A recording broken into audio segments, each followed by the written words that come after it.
जो कॉन्फ्रेंस 2 दिन की रखी गई है, हमारा सम्मानित अध्यक्ष मंडल, सम्मानित मंच और मेरे सामने उपस्थित सभी किसान बिरादरी के सरदारों, मेरी माताएं, बहनें, सभी युवा साथी,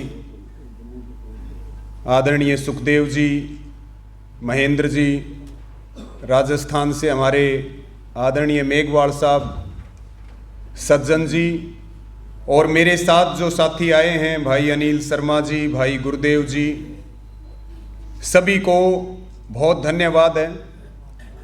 और विशेष रूप से धन्यवाद है, ये बहुत गंभीर विषय है और इस विषय के ऊपर 2 दिन की जो ये कॉन्फ्रेंस है,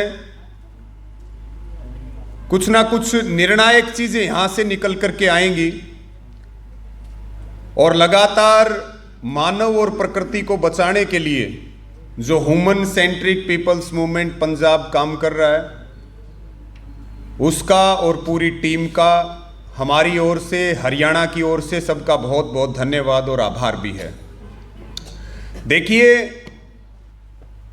ये क्रांतिकारियों की धरती है, पंजाब गुरु नानक जी की धरती है और पिछले कुछ दिनों से चर्चा भी चल रही है मीडिया में। आप देखिए, अभी सज्जन जी बात कर रहे थे कि अब ये गोदी मीडिया नहीं है, कॉरपोरेट मीडिया है।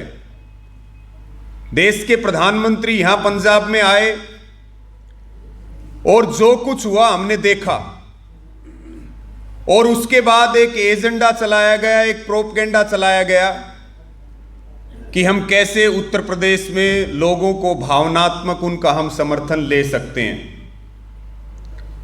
लेकिन ये बात बताते हुए बड़ी खुशी हो रही है कि चाहे गोदी मीडिया कहें, चाहे कॉरपोरेट मीडिया कहें, इनको जवाब देने के लिए जो हमारी किसानों की आईटी सेल है, वो बहुत जबरदस्त काम कर रही है। और जो मोदी जी ने जो प्रोपेगेंडा रचा कि भाई ये सिक्योरिटी लैब्स है, कुर्सियां खाली होना सिक्योरिटी लैब्स नहीं होता, उसका जवाब सोशल मीडिया में इतना जोरदार तरीके से दिया गया। और बार बार यही हो रहा है कि जब भी बीजेपी या जब भी देश के प्रधानमंत्री कोई ना कोई प्रोपेगेंडा चलाते हैं तो वो फिर उनके लिए नुकसान साबित होता है और हमारे लिए वो फायदे की बात साबित होती है। लेकिन ये देश के प्रधानमंत्री की गरिमा को ठेस पहुंचाई जा रही है। देश का जो एक सिस्टम है उसके साथ खिलवाड़ किया जा रहा है, तो मैं उसके लिए सबको बहुत धन्यवाद दूंगा। और एक इतना ऐतिहासिक आंदोलन जो आप सब ने, क्योंकि पंजाब इसकी प्रेरणा है, उसके बाद हरियाणा खड़ा हुआ, फिर पश्चिमी उत्तर प्रदेश खड़ा हुआ, उसमें आप सब ने जो योगदान दिया उसके लिए आप सबको दिल से सैल्यूट है। और अब देश में एक माहौल बना है। भले ही हम केवल 3 कृषि कानून वापस करवा पाए हैं, अभी हमारी एमएसपी की लड़ाई अधूरी है और बहुत सारे इश्यूज हैं जिनके ऊपर अब हमें लड़ना पड़ेगा। लेकिन एक जोश और जज्बा, आंदोलन करने का तरीका कि कैसे धैर्य के साथ, कैसे जो है हम अनुशासन के साथ लड़ाई लड़ सकते हैं, वो स्पिरिट हमें मिली है।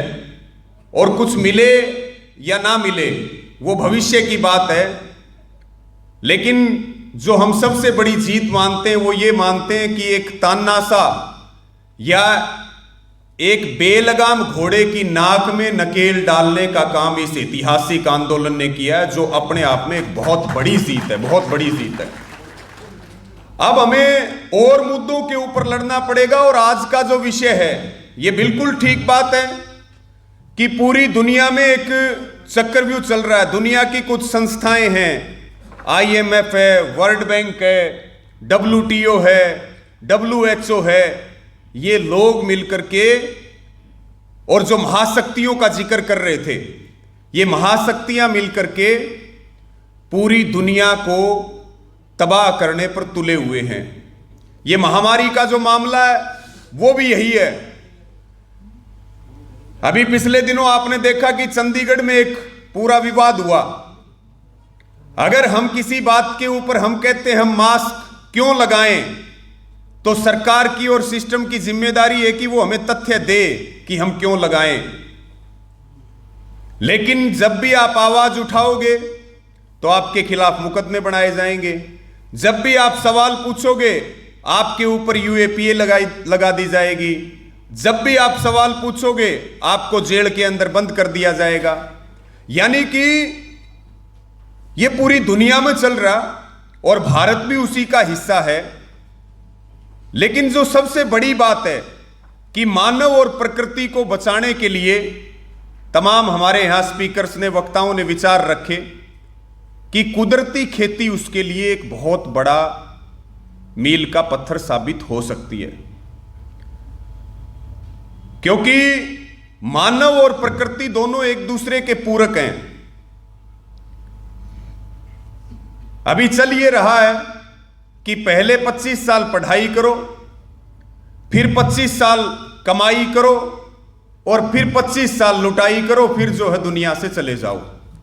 ये काम चल रहा कि नहीं चल रहा? अभी जो हमारी बहन बात कर रही थी कि इधर से कमाते हैं उधर देते हैं। देखिए, बहुत साइंटिफिक बात है कि जो चीज हम जमीन में डालेंगे वो अल्टीमेटली आपके पेट में आएगी। जो चीज हम पशुओं को जो हम चारा खिलाते हैं, जो रसायन हम प्रयोग करते हैं, पहले इतनी बीमारियां नहीं हुआ करती थी। आज आप देखिए, आप सब परिचित हैं कैंसर का कितना बड़ा भयानक रूप हमें देखने को मिल रहा है। मानसिक रोग, शारीरिक रोग, और आजकल तो किसी को चलते चलते टोक लो तो भी वो एकदम भय पड़ेगा। यानी कि जो सबसे बड़ी जो जिम्मेदारी है वो ये है कि जो हम विष डाल रहे हैं और हम समझ रहे हैं कि इसी से हम बहुत ज्यादा पैदावार कर लेंगे और इसी से हम अपनी कमाई। इसमें दो चीजें हैं, एक तो हमें खुद जागृत होना पड़ेगा और एक जो सुखदेव जी ने जो बात कही, बजट की जो बात आपने की, सरकार को भी अपने कदम बढ़ाने पड़ेंगे। और यह जरूरी है कि अगला जो आंदोलन चले, क्योंकि एमएसपी का बहुत बड़ा मुद्दा है। एमएसपी के साथ साथ में हमें कुदरती खेती के ऊपर भी सरकारों से नीतियां बनवानी पड़ेंगी, उनसे पॉलिसी हमें बनवानी पड़ेगी। उसके लिए हमें एजिटेशन चलाना पड़ेगा, आंदोलन चलाना पड़ेगा। लेकिन इसके लिए अभी ग्राउंड पे जागृति की बड़ी जरूरत है। आप बहुत अच्छा काम कर रहे हैं, बहुत समूह को आप समझाते हैं, लेकिन अब हमें जरूरत है इसको एक मूवमेंट का रूप देने की। और मूवमेंट को रूप देंगे तो हमें गांव गांव में जाना पड़ेगा। हमें इसके लिए एक चर्चा का माहौल बनाना पड़ेगा। जैसे कि आंदोलन चला, भले ही एमएसपी का कानून नहीं बना, लेकिन एक एमएसपी का माहौल बना है। अब भविष्य में एमएसपी को लेकर के लड़ाई लड़ी जाएगी, आंदोलन खड़ा होगा। और हमें लगता है कि 2024 से पहले अगर संयुक्त किसान मोर्चा और सभी पूरी ताकत के साथ लड़े तो एमएसपी को लेकर के एक बड़ा आंदोलन हम खड़ा कर सकते हैं, खड़ा करना भी चाहिए। क्योंकि एमएसपी ना मिलने के कारण हमें बहुत बड़ा नुकसान हो रहा है। पिछले कुछ सालों की रिपोर्ट देखें तो सरकार के खुद की एजेंसियों की रिपोर्ट ये कह रहे हैं कि किसानों को 45 लाख करोड़ रुपए का नुकसान हुआ। हमारे ऊपर कर्जा सारा ही 10-12 लाख करोड़ रुपए का है। तो मेरा सबको निवेदन और आह्वान यह है कि ये बहुत अच्छी शुरुआत है, लेकिन इसके लिए हमें एक अच्छी रणनीति बना करके और देश के अलग अलग राज्यों में और गांव-गांव में हमें जाना पड़ेगा। तब जाकर के जो आपका मानव को बचाने का, प्रकृति को बचाने का प्रयास है, जो कुदरती खेती को एक आंदोलन का रूप देने का जो आपका विचार है, हम उसमें आगे बढ़ सकते हैं। और जब भी आंदोलन हो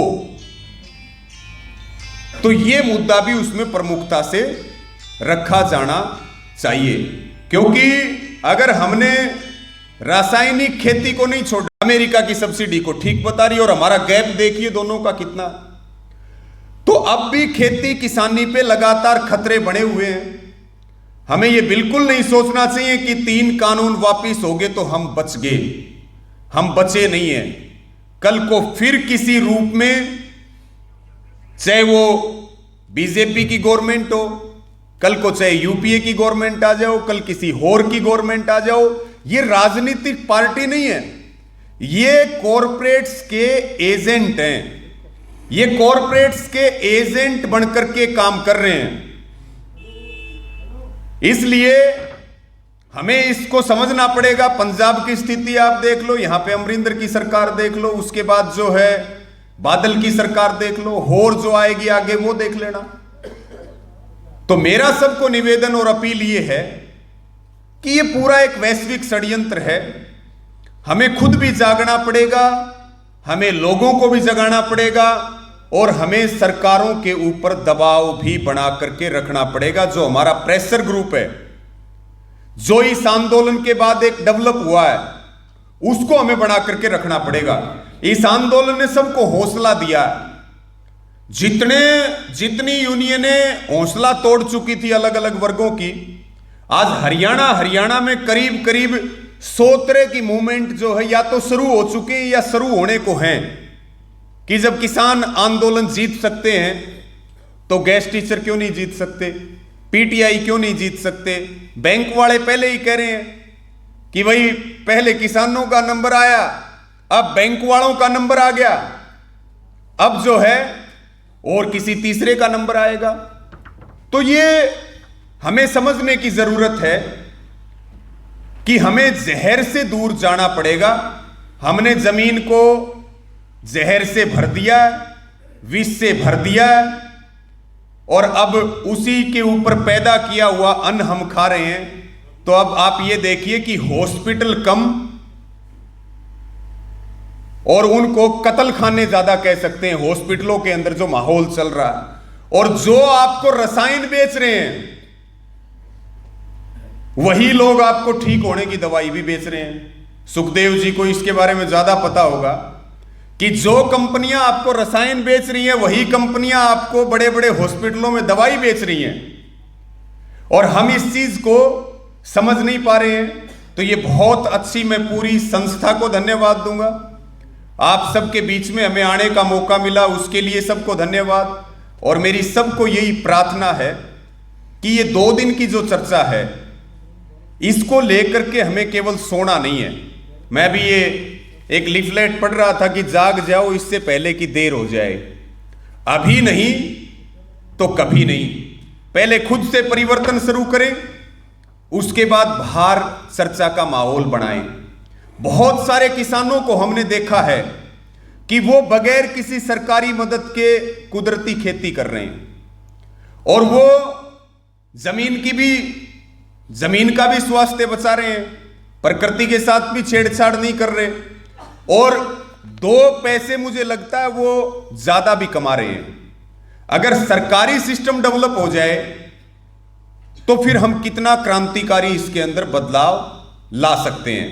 इसके साथ में मैं ये भी सबको निवेदन करूंगा कि हमें जो है इसके लिए और ज्यादा प्रयास करने की जरूरत है, और जहां हमारी कोई जिम्मेवारी लगेगी, क्योंकि मैं बिल्कुल स्पष्ट बताऊं, क्योंकि हम यूनियन में जब काम करते हैं तो इस तरह की चर्चाओं में भाग लेने का बहुत कम मौका मिलता, क्योंकि हमारी समस्याएं पहले ही खत्म नहीं होती। कभी बिजली को लेकर के, कभी बैंकों को लेकर के, कभी तहसील को लेकर के, कभी टोल को लेकर के, कभी भ्रष्टाचार को लेकर के, यानी कि लठ बजाने से फुर्सत मिलती नहीं है। लेकिन ये विषय बहुत काम का। मैं आज यहां आया, काफी सारी पुरानी जो बातें मुझे रिपीट हुई कई सारी किताबें हमने पढ़ी हैं। एक महाराष्ट्र के, एक मुझे नाम उनका ध्यान नहीं आ रहा, तो उनकी कुदरती खेती के ऊपर एक किताब थी। सुभाष पालेकर जी की हमने एक किताब पढ़ी थी।